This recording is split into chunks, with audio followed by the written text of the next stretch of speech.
Hello दोस्तों, नमस्कार दोस्तों, स्वागत है आप सभी का ऑनलाइन एडा होस्ट यूट्यूब चैनल पर। इस वीडियो में हम बात कर रहे हैं कई बड़ी और लेटेस्ट अपडेट के बारे में जो कि संबंधित है यूपी टीजीटी पीजीटी एग्जाम को लेकर। यूपी टीजीटी पीजीटी एग्जाम कार्यक्रम के बारे में, जहां पे अगर हम बात करें टीजीटी पीजीटी के एग्जाम के अंदर फिर बदलाव को लेकर 14, 15 और 20, 21 मई को होने वाली इस परीक्षा के संबंध में साथ ही साथ हम बात करेंगे 4163 प्लस 25,000 पदों पर आप सभी के लिए जनहित याचिका के कोर्ट के फैसले के बारे में एक एक करके सारी अपडेट हम कवर करते हैं। चैनल को सब्सक्राइब करके बेल आइकन को दबा लें और वीडियो को लाइक कर दें, जिससे कि आपको रियल ऑथेंटिक जानकारी ऑनलाइन अड्डा स्टडी यूट्यूब चैनल के माध्यम से मिलती रहे। सीधे शुरुआत करते हैं मुद्दे की और बड़ी अपडेट के साथ, जो कि संबंधित है टीजीटी पीजीटी 2022 की भर्ती को लेकर परीक्षा के बारे में। शिक्षा सेवा चयन आयोग ने हाल ही में आप सभी के लिए दोनों परीक्षा तारीखों में बदलाव किया था, ये कहते हुए कि महाकुंभ के चलते और टीजीटी पीजीटी परीक्षा और असिस्टेंट प्रोफेसर भर्ती परीक्षा को स्थगित कर दिया गया। असिस्टेंट प्रोफेसर भर्ती परीक्षा को लेकर बताया गया कि अप्रैल में आयोजित करेंगे, और जो टीजीटी पीजीटी की परीक्षा उसके बारे में कहा कि टीजीटी की परीक्षा 14, 15 और पीजीटी की परीक्षा 20, 21 मई और जून को आयोजित की जाएगी। अब इसको लेकर एक बड़ी जानकारी मैं आप सभी को दे दूं शिक्षा सेवा चयन आयोग के माध्यम से, क्योंकि यहाँ पे आपके लिए 3 जानकारियाँ हैं। पहली जानकारी है आयोग के माध्यम से, दूसरी है आप सभी के परीक्षा केंद्रों को लेकर, तीसरी है जनहित याचिका के बारे में, और तीनों पे एक एक करके बताएंगे जिससे कोई कन्फ्यूजन ना हो। सबसे पहले बात की जाए, शिक्षा सेवा चयन आयोग ने आप सभी के लिए पत्र जारी किया था और इसमें कहीं ना कहीं ये कहा गया था कि टीजीटी पीजीटी 2022 की जो परीक्षा करवानी है वो 14, 15 और 20, 21 को करवानी है, और असिस्टेंट प्रोफेसर भर्ती परीक्षा जो वो अप्रैल में आयोजित करनी है। इसके संबंध में उन्होंने 2 पत्र जारी किए थे। दोनों के अंदर ये जानकारी मांगी गई थी तमाम जिला अधिकारियों के माध्यम से कि वो अपनी ओर से 20 फरवरी 2025 तक जो रिटन कह सकते हैं सहमति पत्र जारी कर दें, जिससे कि शिक्षा सेवा चयन आयोग इस भर्ती से संबंधित आगे की जो तैयारियां वो शुरू कर देगा।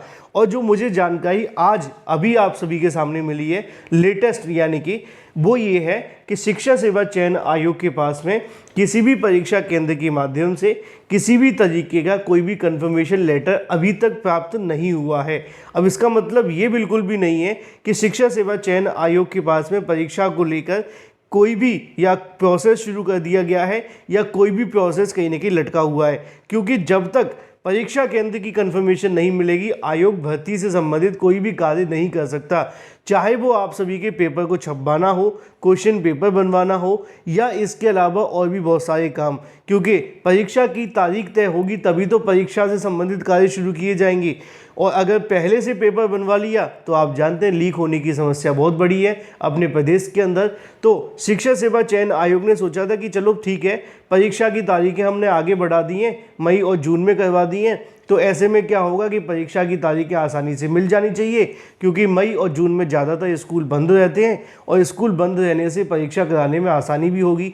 लेकिन दिक्कत ये है कि अभी तक किसी भी जिला अधिकारी के माध्यम से कोई भी अपना जो कंफर्मेशन लेटर है जारी नहीं किया गया है। इसके पीछे 2 कारण बताए जा रहे हैं। पहला कारण ये है कि उत्तर प्रदेश के तमाम जो अधिकारी हैं वो निश्चित तौर पर इस समय महाकुंभ में बिजी हैं। सीएम योगी के आदेश भी हैं, इसके अलावा और भी बहुत सारे प्रशासनिक आदेश हैं, जिसके चलते महाकुंभ की कहीं ना कहीं कह सकते हैं कि अंतिम समापन की ओर है, तो उसमें पूरा फोकस लगा हुआ है जिससे कि वहाँ पे व्यवस्था बनी रहे और इस प्रकार की कोई भी समस्या ना आए। तो जो भी अधिकारी हैं फिलहाल उसमें बिजी हैं, शायद इस वजह से उनकी तरफ से जवाब न दिया गया हो। पहला कारण तो यही है। दूसरा कारण ये भी हो सकता है कि उनकी तरफ से जवाब ना आ पाने का कि इन तारीखों पर परीक्षा केंद्र ना मिले। अभी मैंने आपको कहा था कि स्कूल बंद होते हैं, परीक्षा केंद्र मिल जाने चाहिए, लेकिन दूसरा कारण ये हो सकता है कि कोई और परीक्षा अगर पहले से वहाँ प्रस्तावित है तो फिर उनकी तरफ से इसके संबंध में अपनी ओर से लेटर जारी करके ये कह दिया जाएगा कि जो टीजीटी पीजीटी की परीक्षा वो इन तारीखों पर नहीं हो पाएगी।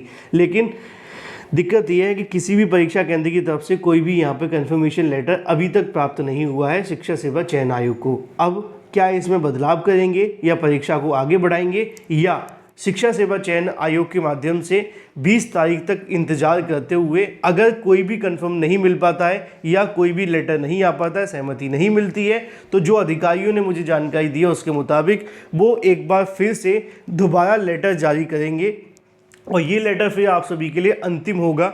उस लेटर में भी अगर कंफर्मेशन नहीं मिला तो फिर परीक्षा की तारीखों में कुछ बदलाव या संशोधन किया जा सकता है। तो अभी के लिए तो टीजीटी बीजीटी परीक्षा को लेकर कोई अच्छे संकेत नहीं मिले हैं और जो आप सभी के सामने सत्य मैंने आपको बता दिया है। अभी परीक्षा केंद्रों को लेकर जवाब नहीं आ पा रहा है, चाहे वो महाकुंभ का रीज़न हो या कोई भी, लेकिन जैसे जैसे जवाब आने शुरू हो जाएंगे मैं आपको बता दूंगा। पहली चीज़ आपके सामने स्पष्ट है, आयोग के माध्यम से और परीक्षा केंद्रों के माध्यम से। दूसरी जो चीज़ देखने के लिए मिल रही है वो ये है कि शिक्षा सेवा चयन आयोग जल्दी इसको लेकर एक नया पत्र भेज सकता है तमाम जिला अधिकारियों को, जिससे कि जो पुराना कहीं ना कहीं पत्र भेजा गया था उसका रिमाइंडर भी हो जाएगा और जो बात पूछी गई है उसका जवाब भी मिल जाएगा। लेकिन ये संभावित तौर पे भेजा जाएगा 20 तारीख के बाद ही। इससे इसलिए भेजा जाएगा 20 के बाद में क्योंकि तब तक महाकुंभ समापन की ओर होगा और इससे कहीं ना कहीं जो अधिकारी हैं वो उसका जवाब देने में समर्थ भी होंगे क्योंकि अभी बिजी हैं। पहला एक जानकारी मैं आपको और दे दूं जो कि संबंधित है आप सभी के लिए 4163 प्लस 25,000 पदों को लेकर, क्योंकि बहुत सारे अभ्यर्थी पूछ रहे थे कि सर जनहित याचिका के बारे में बताइए, क्या चल रहा है, क्या प्रोसेस में है।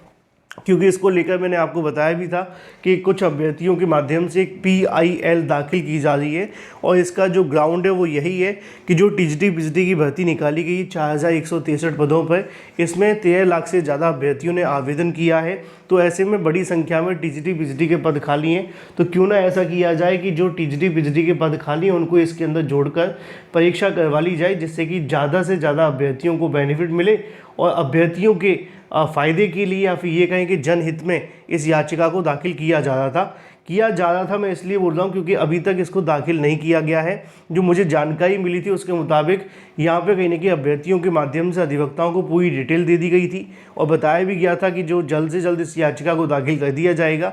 लेकिन अभी तक जो जानकारी मुझे मिल पा रही है उसके मुताबिक इस याचिका को दाखिल नहीं किया गया है, यानी कि अभी भी ये प्रोसेस फाइलों में है। जल्दी इसको हाई कोर्ट में दाखिल किया जाएगा और जैसे ही ये दाखिल होगी उसके बाद में पहली सुनवाई से संबंधित जानकारी आपको दे दी जाएगी। यानी कि अभी भी ये मामला चल रहा है, किस वजह से रुका हुआ है इस पर कोई स्पष्टीकरण अभ्यर्थियों ने नहीं दिया है। लेकिन जल्दी अभ्यर्थी इस मामले को लेकर अपनी जो याचिका है वो दाखिल करेंगे और उसके बाद में इस पर पहली सुनवाई देखने के लिए मिलेगी। क्या होगा क्या नहीं भविष्य में जुड़ा हुआ है। बहुत सारे अभ्यर्थी मुझसे पूछते हैं कि क्या सर टीजीटी बीजीटी के पद जुड़ सकते हैं या नहीं।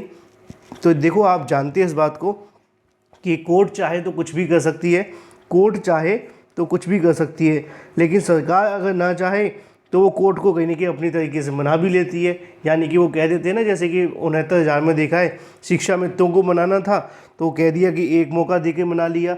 तो मेरा कहने का तात्पर्य ये है कि सरकार के पास में बहुत सारे उपाय होते हैं जो वो कोर्ट के अंदर देकर के बातों को घुमा भी देते हैं। तो कोर्ट के पास में ये राइट है कि वो इस चीज़ को कहीं ना कहीं अपने तरीके से करवा सकते हैं, लेकिन डिपेंड करेगा कि सरकार किस तरीके से इस मामले पर रिप्रेजेंट करेगी।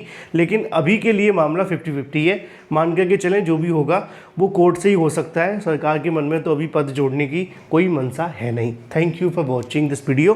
कोई भी नई बड़ी अपडेट आएगी मैं आपको बता दूंगा। Thank you.